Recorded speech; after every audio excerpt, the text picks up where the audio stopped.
ಅಮಾವಾಸ್ಯೆ ಮತ್ತು ಹುಣ್ಣಿಮೆ ಬಹಳ ಮುಖ್ಯವಾದ ದಿನಗಳು. ಅದರಲ್ಲಿ ಹುಣ್ಣಿಮೆನ ಒಳ್ಳೆಯ ಕಾರ್ಯಕ್ಕೆ ಬಳಸ್ಕೋತಾರೆ, ಹಾಗೆ ಅಮಾವಾಸ್ಯೆನ ಕೆಟ್ಟ ಕಾರ್ಯಕ್ಕೆ ಬಳಸ್ಕೋತಾರೆ ಅಂತ ನಿಮ್ಮೆಲ್ರಿಗೂ ತಿಳಿದಿರುತ್ತೆ.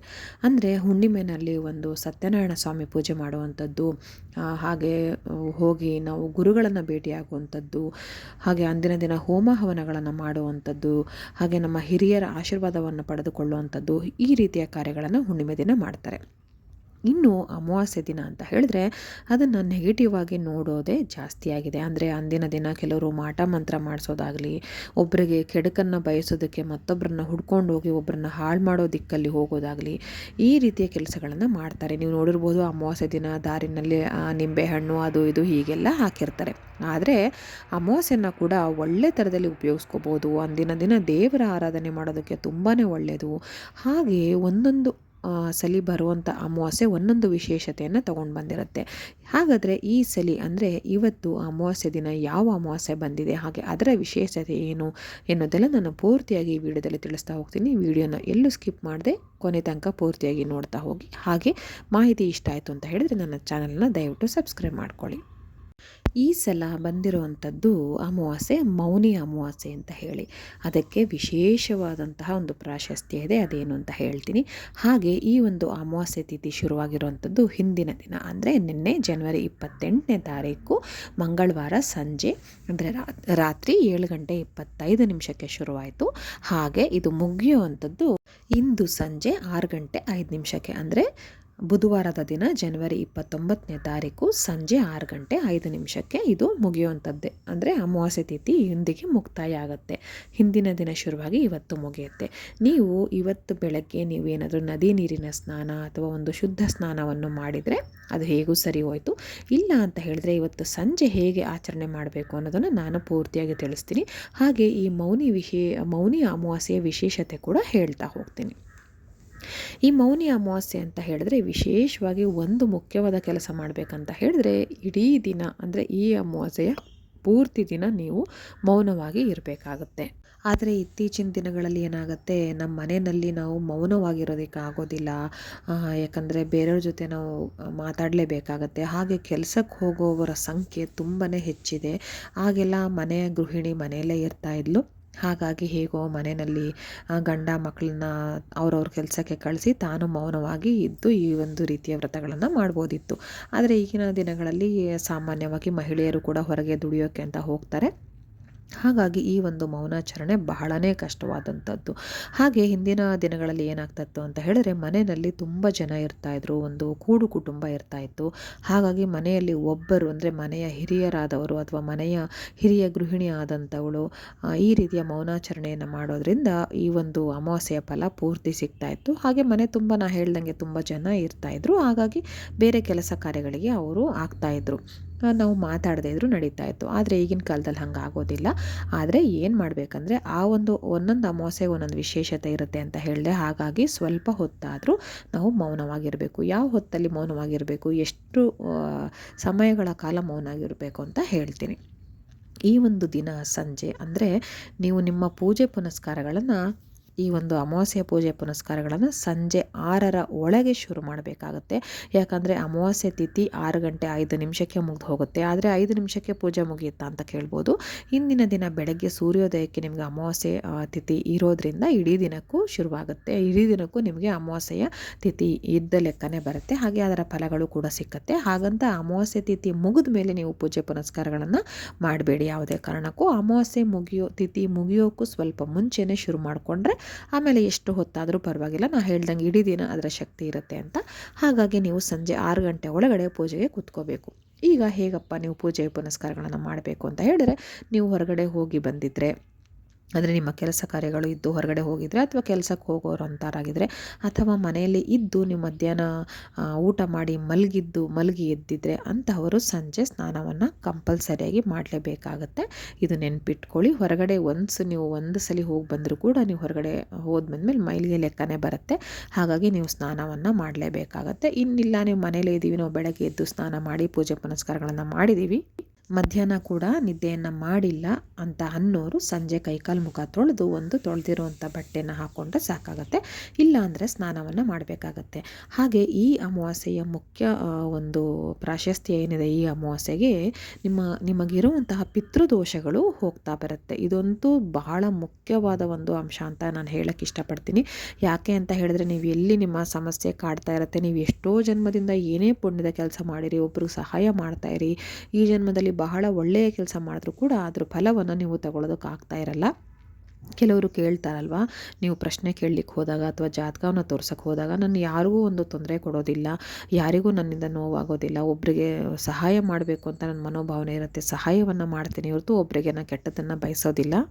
ಬಹಳಷ್ಟು ಜನಕ್ಕೆ ನಾನು ಸಹಾಯವನ್ನು ಮಾಡ್ತಾ ಇರ್ತೀನಿ ದಿನನಿತ್ಯದ ಜೀವನದಲ್ಲಿ, ಆದರೂ ಕೂಡ ನನಗೆ ಕೆಟ್ಟದೇ ಆಗ್ತಾ ಇರುತ್ತೆ. ಒಂದು ಕೆಲಸ ಕಾರ್ಯಗಳಲ್ಲಿ ಮುಂದುವರಿಯೋಕ್ಕಾಗ್ತಾರಲ್ಲ, ಅಥವಾ ನನ್ನ ಮಕ್ಕಳು ಕೂಡ ಯಾವುದೇ ವಿಷಯದಲ್ಲೂ ಮುಂದುವರಿಯೋಕ್ಕಾಗ್ತಾ ಇರಲ್ಲ ಅಂತ ಹೇಳಿದ್ರೆ, ಅದರಲ್ಲಿ ಮುಖ್ಯವಾಗಿ ನಿಮ್ಮ ಮನೆ ದೇವರ ಕಾಟ ಅಥವಾ ತೊಂದರೆ ಇರುತ್ತೆ. ಅದು ಬಿಡ್ತು ಅಂತ ಹೇಳಿದ್ರೆ ನಿಮಗೆ ಪಿತೃದೋಷಗಳು ತುಂಬಾ ಇರುತ್ತೆ. ನಿಮ್ಮ ಅಪ್ಪ ಅಮ್ಮ ಇಲ್ಲದೆ ಹೋದಲ್ಲಿ ಅವರ ಒಂದು ದೋಷಗಳು, ಅಥವಾ ಅವರ ತಂದೆ ತಾಯಿಗಳು ಅಂದರೆ ಇನ್ನೂ ಹಿರಿಯರು, ನಮ್ಮ ಹಿಂದಿನ ಒಂದು ವಂಶದವರೇನಿರ್ತಾರೆ ಅವರಿಂದ ನಿಮಗೆ ಈ ಪಿತೃದೋಷಗಳು ಬರ್ತಾ ಹೋಗುತ್ತೆ.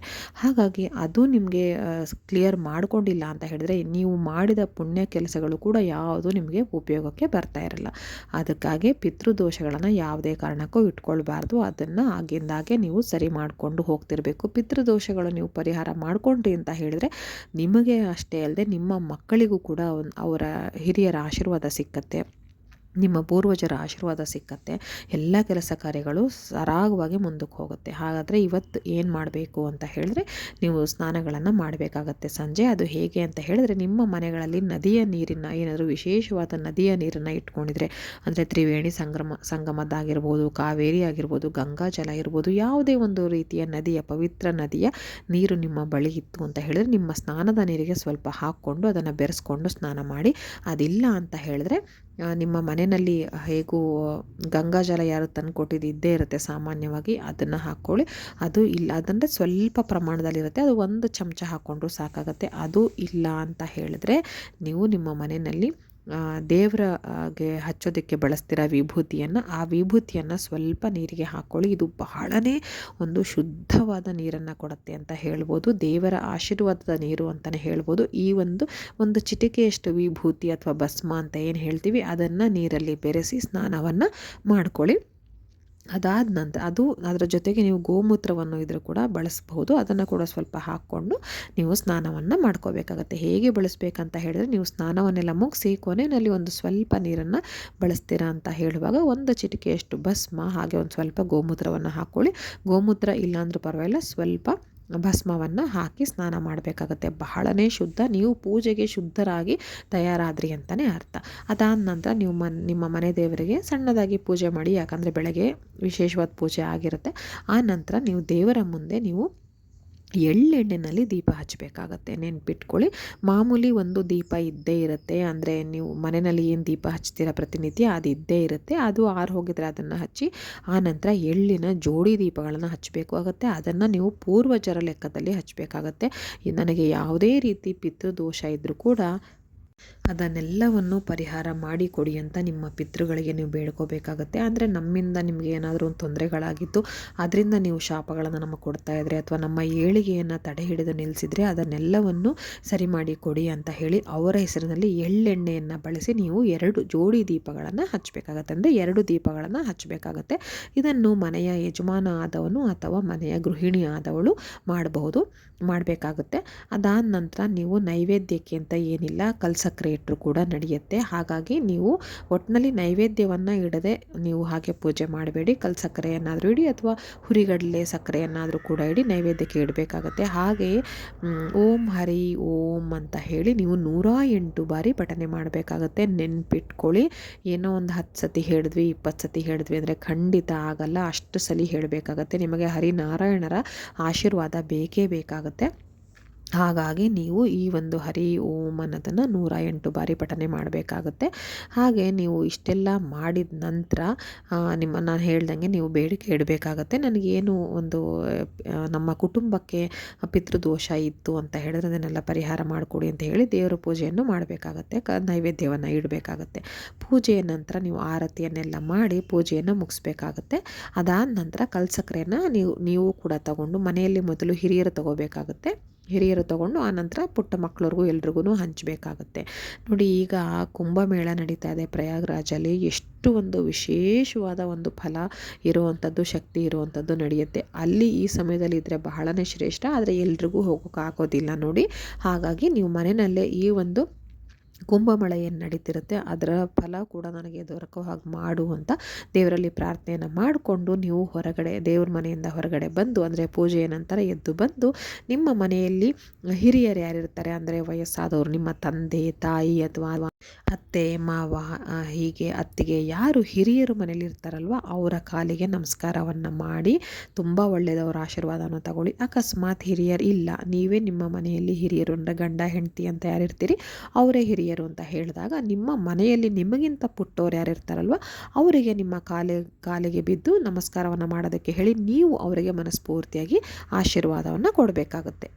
ಅಂದರೆ ನಿಮ್ಮ ಮನೆಯಲ್ಲಿರುವ ಹಿರಿಯರಿಗೆ ನೀವು ಸಂತೃಪ್ತಿಗೊಳಿಸಿದ್ರಿ, ಚೆನ್ನಾಗಿ ನೋಡ್ಕೋತಿದ್ದೀರಾ ಅಂತ ಹೇಳಿದ್ರೆ ಅವರು ತೃಪ್ತಿಗೊಂಡಾಗ ನಿಮ್ಮ ಪೂರ್ವಜರು ತೃಪ್ತಿಗೊಳ್ತಾರೆ. ಅಕಸ್ಮಾತ್ ನಾ ಹೇಳ್ದಂಗೆ ಹಿರಿಯರಿಲ್ಲ ಅಂದಾಗ ನಿಮ್ಮ ಮಕ್ಕಳು ನಿಮಗಿಂತ ಸಣ್ಣವರಾದಂಥವರು ನಿಮ್ಮ ಕಾಲಿಗೆ ಬಿದ್ದು ಆಶೀರ್ವಾದವನ್ನು ತಗೊಂಡ್ರೆ ಆಗಲೂ ಕೂಡ ನಿಮಗೂ ಕೂಡ ಒಂಥರ ಒಂದು ತೃಪ್ತಿಯಾಗುತ್ತೆ. ಹಾಗೆ ಪಿತೃದೋಷಗಳೇನಿರುತ್ತೆ ಅದು ಕೂಡ ಪರಿಹಾರ ಆಗ್ತಾ ಬರುತ್ತೆ.